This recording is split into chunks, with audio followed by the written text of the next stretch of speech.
Good morning, guys. Today we will discuss about rainfall measurement and also aquifer.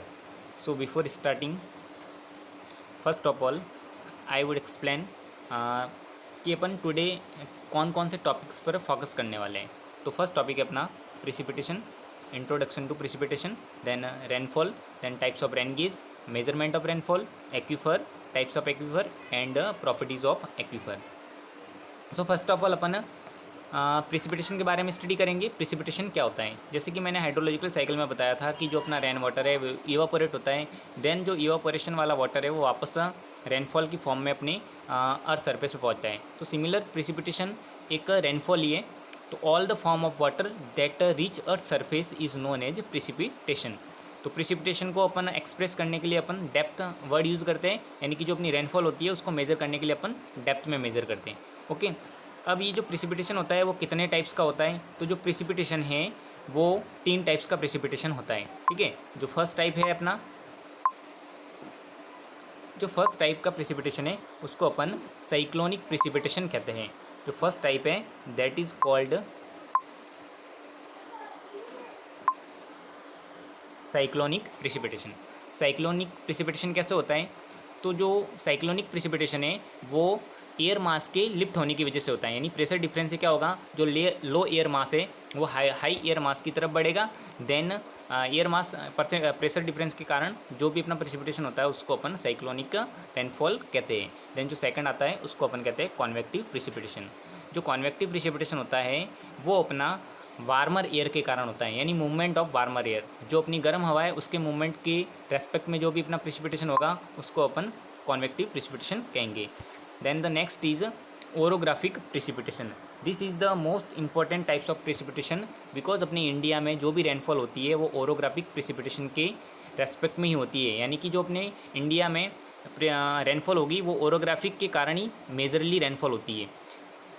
इस precipitation में क्या होता है कि जो अपना क्लाउड्स है या जो एयर मास है वो किसी नेचुरल टोपोग्राफी बैरियर जैसे कि माउंटेन है, हिल्स है, उनसे टकराता है और जो भी अपना प्रिसिपिटेशन होता है उसको अपन ओरोग्राफिक प्रिसिपिटेशन कहते हैं. Then the next topic is rain gauge.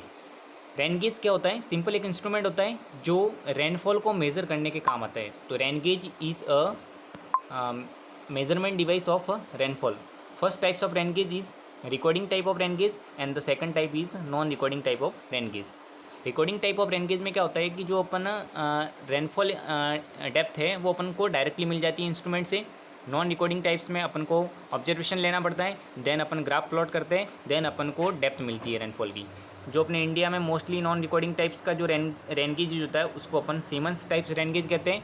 जो अपनी रिकॉर्डिंग होती है वो 8:30 बजे मॉर्निंग में और शाम को अपन 5:30 बजे रीडिंग्स लेते हैं, ऑब्जर्वेशन लेते हैं. Then the next is recording type rain gauge. जो नॉन रिकॉर्डिंग टाइप्स है वो सीमंस टाइप से रेन गेज है. उसके 3 टाइप्स है, weighing buckets, tipping buckets and natural siphon types. तो जैसा कि ये है, फर्स्ट है tipping bucket rain gauge, then ये सेकंड है weighing bucket rain gauge, then third है अपना फ्लोट जिसको अपन साइफन टाइप्स रेन गेज के नाम से जानते हैं. देन जो ये रेन गेज होते हैं उनसे जो अपनी रेनफॉल मेज़र करने की जो मेथड्स होती है वो 3 मेथड्स होती है. फर्स्ट है अपनी arithmetic mean method, then second is Thiessen polygon method and third is isohyetal method. ये average rainfall over an catchment area, किसी भी कैचमेंट एरिया के ऊपर जो एवरेज रेनफॉल कितनी हुई उसको मेज़र करने की 3 मेथड है. Arithmetic mean method, Thiessen polygon method and isohyetal method. Then the next topic is rain gauge. जैसा कि मैं बता चुका हूँ साइमन टाइप्स रेन गेज है. ये एक जो रेन गेज शो कर रखा है वो एक साइमन टाइप्स रेन गेज है. ये जो अपना रेन गेज है उसको अपन सीमंस टाइप रेन गेज कहते हैं. 127 सेंटीमीटर इसकी डाया है. देन ये आप एक फनल लगा हुआ है, जो भी रेनफॉल होगी वो इस फनल के थ्रू इसमें स्टोर हो जाएगी. देन अपन ऑब्जर्वेशन लेंगे, डेली ऑब्जर्वेशन लेंगे और उनका मीन निकाल के अपन फाइंड आउट करेंगे कि अपने जो कैचमेंट एरिया में है कितनी रेनफॉल हुई है. एक और चीज़ बता दूं कि जो अपने रेन गेज स्टेशन है वो 520 स्क्वायर किलोमीटर 520 स्क्वायर किलोमीटर पे एक रेन गेज स्टेशन लगाते हैं. देन अगर उससे ज़्यादा एरिया है देन 2 लगाएंगे. देन अनदर 520 स्क्वायर मीटर पे एक और रेन गेज स्टेशन स्टेब्लिश करेंगे. Then the next is aquifer. So first we will discuss what is aquifer. Aquifer क्या होता है? तो जनरली अपन ने देखा होगा कि जो अपने विलेज में अपन वेल बनाते हैं और वेल से जो वाटर आता है वो एक्वीफर के थ्रू आता है। तो एक्वीफर क्या होता है, is a underground layer of water bearing permeable rocks और unconsolidated materials like gravel, sand and silt from which ground water can be extracted। तो सिंपल टर्म में कहे तो एक्वीफर है एक लेयर होती है अंडरग्राउंड जो ग्रेवल, सैंड या सिल्ट से मिलकर बनी हो सकती है, जहाँ से अपन ग्राउंड पे वाटर है उसको एक्सट्रैक्ट करते हैं, और जिस स्टडी है उसको अपन एक्वीफर कहते हैं। और ऑल्सो हाइड्रोलॉजी में ये स्टडी इंक्लूड होती है। Then the next is